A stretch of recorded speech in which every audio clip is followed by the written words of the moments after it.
بسم اللہ الرحمن الرحیم نحمده ونصلی علی رسولہ الکریم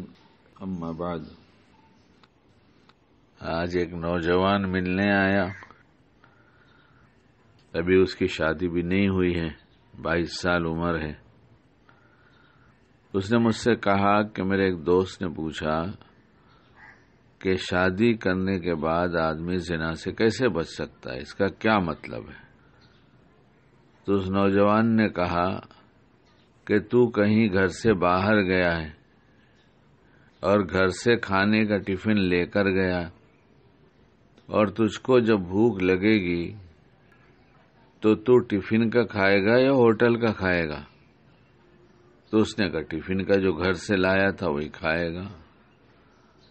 تو نوجوان نے کہا ایسے ہی جب بیوی آ جائے گی تو تجھے جب خواہش ہوگی تو تیری شہوت پوری کرنے کے لیے شادی ایک اللہ کی طرف سے جائز انتظام ہے جس پر تجھے نیکیاں ملے گی،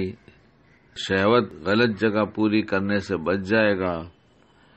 تو یہ نیکیاں بھی ہوں گی اور اللہ راضی بھی ہوگا، اور اگر یہ گھر میں انتظام نہ ہوگا تو پھر کیا کرے گا؟ تو مجھ سے اس نے ابھی صبح کی واک میں یہ بات سنایا، ٹہلتے ٹہلتے۔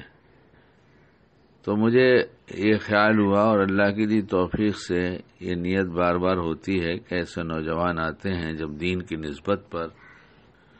تو میں انہیں اللہ والا سمجھ کر ان کو پیار سے دیکھتا ہوں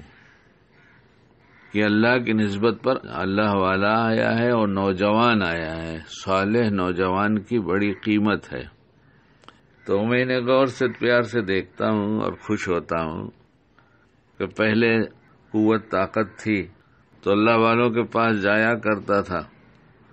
اور اب جو ہے گھر پڑا رہتا ہوں۔ تو یہ بھی اللہ کے شکر کی بات ہے کہ میں گھر پڑا رہتا ہوں تو میرے پاس اللہ والے جوان لوگ، صالح لوگ آ جاتے ہیں تو مجھے ان کی صحبت میسر ہوتی ہے۔ بہرحال تو اس کی بات سن کر میں اتنا خوش ہوا کہ میں نے سوچا لوگوں تک پہنچانا چاہیے کہ 22 سال کا نوجوان اپنے ہم عمر بچے کو، لڑکے کو یہ سمجھا رہا ہے۔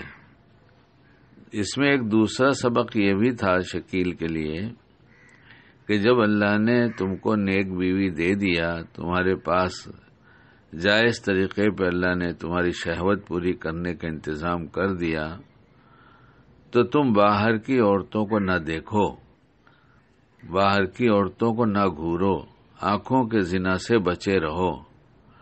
مجھے تو ایسا لگا کہ اس نے اس بچے کے ساتھ ساتھ مجھے بھی کہا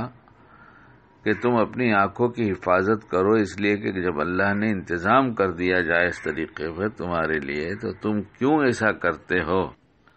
میں سوچتا رہا کہ اس کی کلپ بنا دوں، لوگوں تک پہنچا دوں کہ ایسے اچھے نوجوان جن کا حلیہ دیکھ کر ہم یہ سمجھتے ہیں کبھی کبھی، اور یہ بچے لوگ آتے ہیں تو پتہ چلا کبھی جینس میں ہیں، ٹی شرٹ میں ہیں، کبھی جینس کے اوپر کرتا ہے، لیکن ان کے اندر ایسا اچھا دل ہے یہ ہم سوچ بھی نہیں سکتے۔ ہم تو اپنے کرتے پاجامے پر ناز کرتے ہیں کہ ہم دیندار ہیں، اور جس اشارے میں ہماری بے دینی کو اس بچے نے بتا دیا، اور اپنے ہم عمر بچے کو جس طرح سے ایک تبلیغ کیا اچھی بات کی،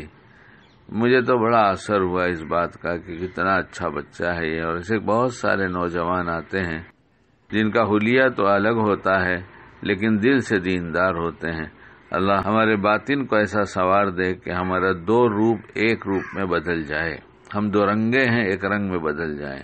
کہ ظاہر میں دیندار نظر آتے ہیں لیکن باطن ہمارا خراب اور چوپٹ ہے،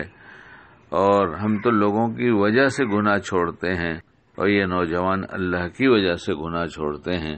اللہ ہمیں وقت کی سوجھ بوجھ عطا فرمائے اور حلال رزق عطا فرمائے جس سے ہماری ایمانی سوچ باقی رہے اور اس میں جلا پیدا ہوتی رہے۔ اللہ ہمیں باعمل بنائے۔